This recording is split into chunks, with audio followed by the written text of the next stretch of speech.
Assalamualaikum warahmatullahi wabarakatuh. Halo anak cerdas Indonesia. Selamat datang dalam mata pelajaran Bahasa dan Sastra Indonesia bersama Bapak Azwim Zuliandri, MPD, dari SMP Negeri 3 Batam. Bapak senantiasa mendoakan semoga Ananda dalam keadaan sehat walafiat. Baiklah Ananda, sebelum kita memulai pembelajaran pada hari ini, mari kita berdoa terlebih dahulu menurut agama dan kepercayaan masing-masing. Berdoa, mulai.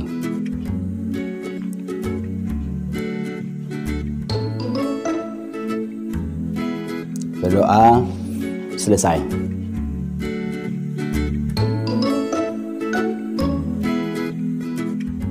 Anak cerdas Indonesia yang Bapak banggakan.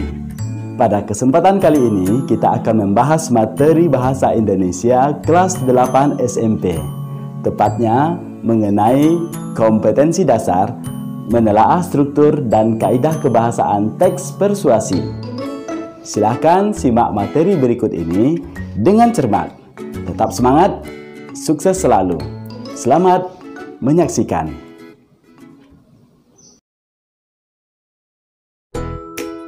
Pembelajaran sebelumnya kita telah mengidentifikasi teks persuasi, di mana teks persuasi adalah suatu teks yang isinya berupa ajakan atau membujuk pembaca agar melakukan atau mengikuti apa yang penulis ungkapkan di dalam teks. Kita sama-sama mengetahui bahwa setiap teks memiliki struktur. Lalu, bagaimana dengan struktur teks persuasi? Teks persuasi memiliki struktur sebagai berikut. 1. Pengenalan isu. 2. Rangkaian argumen. 3. Pernyataan ajakan. Dan 4. Penegasan kembali. Untuk penjelasan lebih lanjut, cermati penjelasan berikut.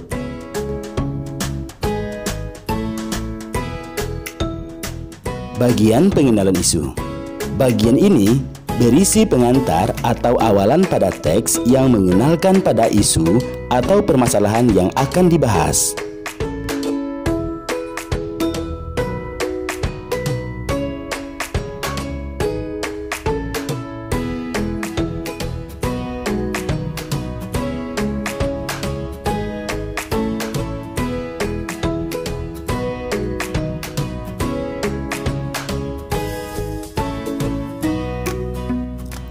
Rangkaian argumen. Pada bagian ini berisi pendapat atau pandangan dari penulis mengenai isu atau permasalahan yang dikemukakan sebelumnya. Pada bagian ini dikemukakan juga data dan fakta yang mendukung argumen tersebut.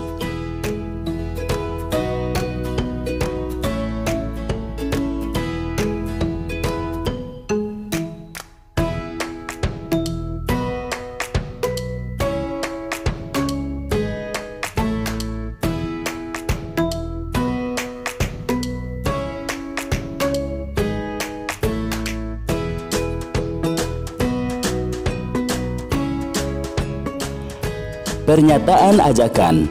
Pada bagian ini berisi kalimat-kalimat persuasif berupa ajakan, dorongan, atau himbauan kepada para pembaca untuk melakukan sesuatu.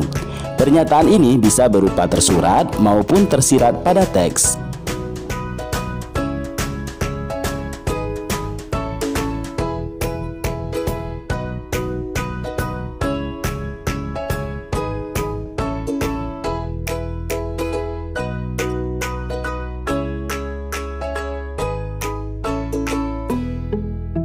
Penegasan kembali.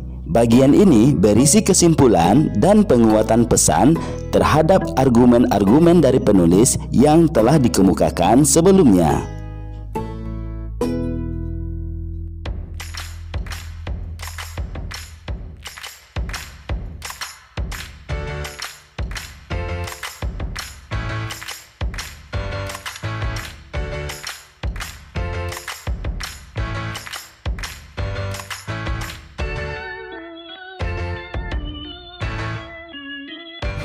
Selain struktur teks persuasi yang telah kita bahas barusan, ada kaidah-kaidah kebahasaan yang perlu kita pahami bersama. Berikut ini adalah ciri-ciri kebahasaan teks persuasi. Pertama, berisi kata-kata teknis atau istilah. Kata teknis atau istilah biasanya berkaitan dengan isu yang dibahas. Misalnya, jika penulis membahas isu kesehatan, mungkin akan dijumpai istilah obesitas, diabetes, reproduksi, aborsi, dan lain sebagainya. Jika isu yang dibahas adalah mengenai lingkungan, mungkin akan dijumpai kata reboisasi, abrasi, erosi, ekosistem, dan lain sebagainya. Berisi kata-kata argumentatif. Teks persuasi mengandung kata-kata penghubung argumentatif yang bertujuan untuk memberikan penekanan pada suatu pernyataan atau memberikan alasan yang kuat terhadap suatu pernyataan. Contoh dari kata penghubung argumentatif itu diantaranya dengan demikian, akibatnya, jika, maka, oleh karena itu. Menggunakan kata-kata ajakan atau seruan seperti ayo, mari, lakukanlah.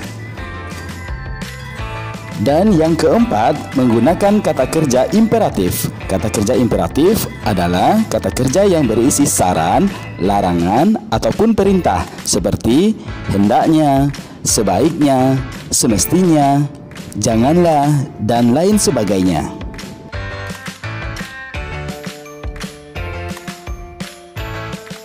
Demikianlah pembelajaran kita pada kesempatan kali ini. Sampai jumpa pada kesempatan-kesempatan yang lain. Tetap jaga kesehatan, sukses selalu buat anak cerdas Indonesia.